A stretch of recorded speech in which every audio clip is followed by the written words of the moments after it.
o desenho mais sombrio do sábado animado.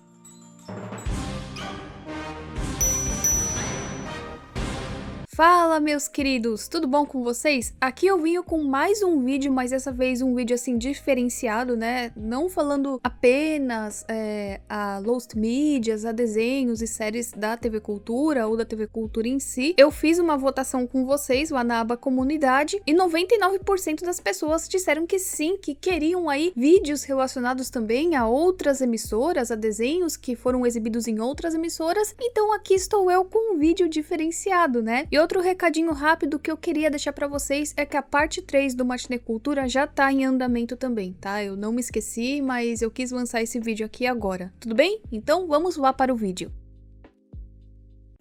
O Sábado Animado é um programa infantil e semanal de desenhos animados do SBT, exibido desde 25 de novembro de 1995. Ele é conhecido por ser um dos programas infantis há mais tempo em transmissão na TV brasileira, além de também sua vasta quantidade de desenhos animados transmitidos, superando a de muitos outros programas infantis. E tem os desenhos que todos nós nos lembramos com facilidade, né? Como os desenhos da Hanna-Barbera, os clássicos do Looney Tunes, Ursinhos Carinhosos, Hora de Aventura, os Cãezinhos do Canil e até o Pica-Pau Biruta já deu as caras por lá. Mas sim, existiam desenhos ocultos que praticamente nunca são lembrados, ou são lembrados mais pelas pessoas que assistiam o Sábado Animado com frequência nos anos 90 e 2000. Eu sei que a maioria das pessoas que assistem o meu canal talvez nem vão se lembrar da família Camundongo. Porém, nessa mesma época, o SBT colocou na grade um desenho um tanto estranho e sombrio que quase ninguém se lembra. Aliás,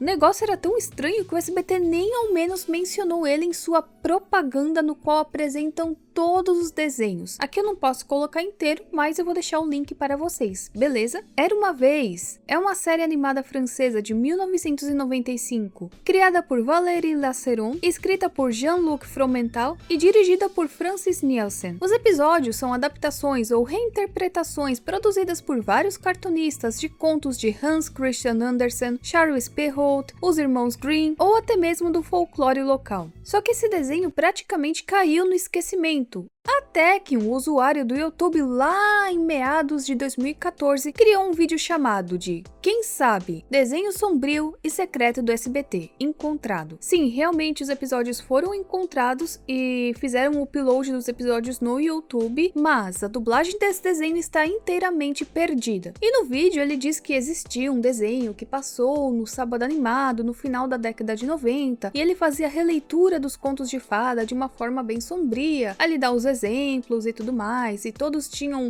finais tristes, ou tinham aí uma música sinistra de fundo, ou tinham um final bizarro. E se alguém lembrava de algo assim? Então, praticamente no vídeo ele fala a respeito disso, não posso colocar aqui no meu canal por conta de direitos autorais, mas aí várias pessoas comentaram que sim, que se lembram desse desenho e que ele até teve uma passagem no Bom Dia e Companhia, olha só, disso eu não me lembrava. E agora eu vou analisar aqui alguns episódios com vocês e vocês vão ver assim que tem uns episódios que são bem bizarros, outros nem tanto, outros são mais assim, sátira.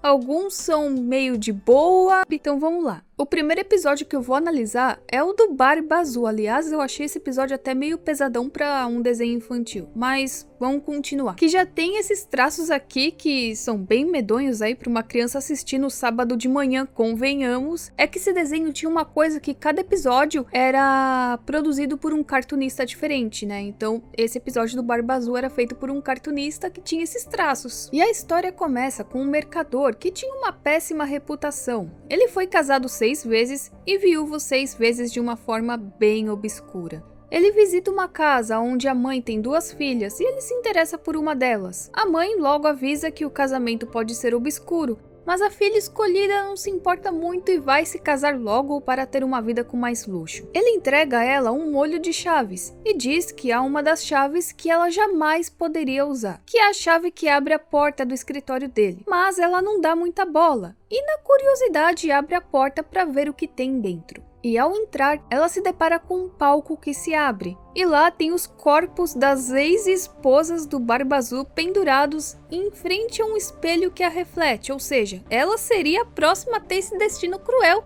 e assim ela leva um susto. O Barba Azul escuta ela lá dentro e se zanga muito com ela. Então a sua irmã vai até o castelo e pergunta por ela e ela diz: minha irmã, ele vai acabar comigo, né? Vocês me entenderam. Pede por socorro. E aí o Barba Azul chega e fala: e quem disse que você vai morrer? Aí ele explica que as almas das suas ex-esposas estão aprisionadas nos espelhos químicos e que ela será a próxima. E ele ainda diz que faz isso porque já foi pobre. Aí ele vendeu a alma pro capiroto para se tornar uma pessoa rica e influente. E que o demônio, né, tem aí o poder de abolir a sua desgraça e que a Barba Azul é o símbolo do pacto. Gente, depois falam de Dragon Ball, Cavaleiro Zodíaco, falam que os animes são tudo do capiroto, né? Que todos os outros desenhos são sanctos, mas só que os animes são do capiroto. Mas peraí que o diálogo polêmico ainda não acabou. Ele fala que cada uma das suas ex-esposas são a encarnação de um pecado capital e que o último pecado era o da curiosidade. Mas, felizmente, né, na hora que ela ia ser aprisionada, a polícia chega a tempo e quem vira marionete no final é o próprio Barba Negra. E a sua esposa, né, toma aí o seu lugar. Olha, eu achei assim um enredo assim para filme de terror muito bom, mas para um desenho infantil, ao menos que seja aí um desenho, sei lá, né, com uma classificação indicativa maior, mas olha. E aí fica a dúvida, né? Ela toma o lugar dele, ela também faz o pacto com o capiroto ou não? O segundo episódio aqui que eu vou analisar é o do João e Maria. O episódio já começa estranho porque os pais monitoram os filhos de uma maneira muito bizarra, com um monte de câmeras e uma equipe de vigilância analisando cada segundo de vida dos filhos. Uma obsessão muito louca na minha opinião, mas na verdade isso era porque eles tinham medo dos filhos um dia serem sequestrados, pois eles eram aí empresários muito influentes. Mas as crianças são bem espertinhas e conseguem escapar de toda essa segurança máxima. Até que eles encontram aí uma doceria no meio da cidade, onde trabalha uma bondosa senhora que entope as crianças de doces, né? Aí a diabetes já mandou lembranças. Enquanto isso, os pais reúnem a equipe de vigilância para localizar os filhos. Localizadas as crianças,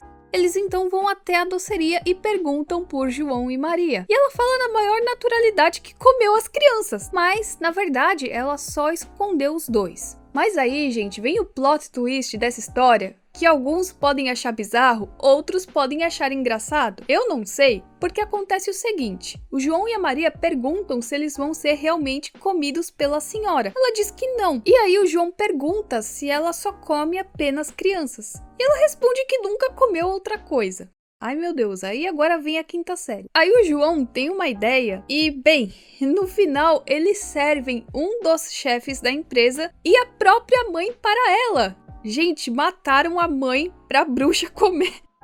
Misericórdia, parece enredo de Family Guy, de South Park, se bem que no South Park já aconteceu uma coisa parecida, né? E eu estou sem palavras. Tudo isso num desenho infantil. Se fosse um desenho com classificação indicativa de 14, 16 anos, sei lá, seria algo até normal, mas esse desenho aqui tem a classificação indicativa livre, até onde eu sei. O episódio que eu vou analisar agora é o da vendedora de fósforos. A gente sabe que essa história por si já é triste. Tem um desenho bem antigo, aliás, eu não sei se passava na Record ou no SBT, que era da menininha que vendia fósforo, que era triste pra caramba, gente. Eu segurava o choro com aquilo. A gente sabe que essa história tem um final triste. A menininha falece na noite de Natal por causa do frio, ela vendia fósforo na rua, ninguém ajudava ela. Mas esse final aqui deixaram uma coisa assim meio bizarra. Porque assim, a garotinha tá na rua passando frio tal, com os fósforos, e aí ela escuta alguém tocando violino e ela decide ir até o local. Mas chegando lá a gente escuta um barulho de gás vazando. E o cara tocando violino no maior estilo, tipo, deixa a vida me levar, tô aqui tocando violino, o gás tá vazando, dane-se. E francamente, né, deveríamos na verdade trocar isso aqui por deixa a morte me levar. Porque a gente sabe o que um vazamento de gás como esse pode gerar, né? Eu não sei se o cara tinha a intenção de dar um fim na vida, né? Vocês me entenderam aqui que eu falei, eu não posso falar a palavra aqui no YouTube, ou se ele não tava escutando ou não tava sentindo o vazamento. Fica aí a dúvida, o cara queria dar um fim na vida dele tocando violino, ou o cara simplesmente por algum descuido não percebeu que o gás tava vazando. Fica aí a dúvida, né? E mano, colocam isso num desenho infantil, como é que eles têm coragem, gente?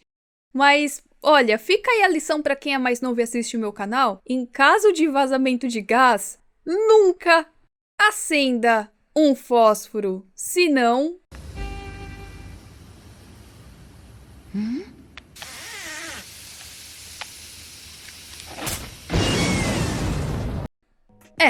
Aí vocês me entenderam, né? Fica aí a aula pra vocês. E o episódio simplesmente acaba assim. A história em si já é triste, mas eu achei esse final aqui bem bizarro, sabe? A forma que aconteceu, né? O gás vazando e todas essas dúvidas aí no ar. O que o cara queria com esse vazamento de gás? A próxima história a analisar é a do Patinho Feio. E a gente já sabe, né, a história do Patinho Feio. Não preciso nem dar detalhes aqui. E aí, o Patinho Feio, ele era maltratado pela mãe, pelos irmãos, pelos vizinhos. Todo mundo maltratava ele, xingava ele, fazia um bullying bonito com ele. Aí, um belo dia, né, andando na rua e com fome, ele se encontra com o escocês. E esse escocês, diferente das outras pessoas, conversa amigavelmente com ele e o convida para comer uma refeição. E o escocês, ele morava sozinho num castelo em frente a um laguinho.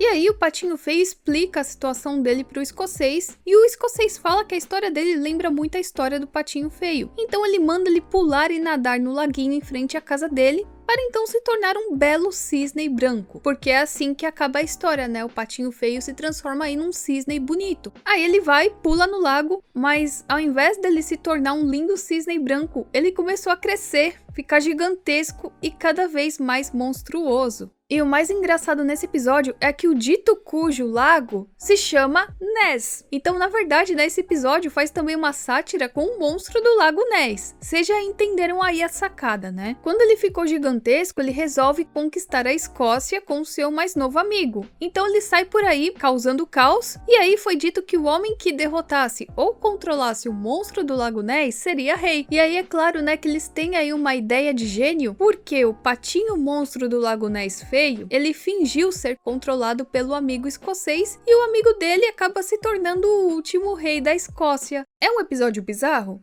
Pode até ser. O final é bom? Temos todos que concordar que sim. Foi um ótimo plano. Esse aqui nem é tão pesado assim, eu acho, mas conta a história da pequena sereia que trabalha com as suas irmãs em um circo, sendo ela uma das atrações. Nesse circo, ela se apaixona por um trapezista que está noivo de outra trapezista, mas ele acaba se apaixonando pela sereia. A sereia também se apaixona por ele e pede para o mágico a transformá-la em humana, mas com uma condição. Ela jamais saberia nadar outra vez. Ela aceita a proposta, mas se arrepende um pouco por conta de descobrir que o trapezista já está de casamento marcado. Fica claro que o trapezista não sabe nadar em uma cena, e em outra, ao negar o casamento com a trapezista, ela corta uma das cordas com a intenção de seu ex-noivo morrer afogado. Só que nessa hora, pelo menos, né, pra não ficar tão dark assim, o mágico dá o poder de voar para a sereia e fica tudo bem, né? Então esse nem foi tão pesado assim, mas eu coloquei aqui na lista também. Esse outro aqui, eu até achei engraçado, que é o dos 3 porquinhos. E tudo começa com o lobo sendo demitido da indústria de desenhos animados, por não ter mais lá aquele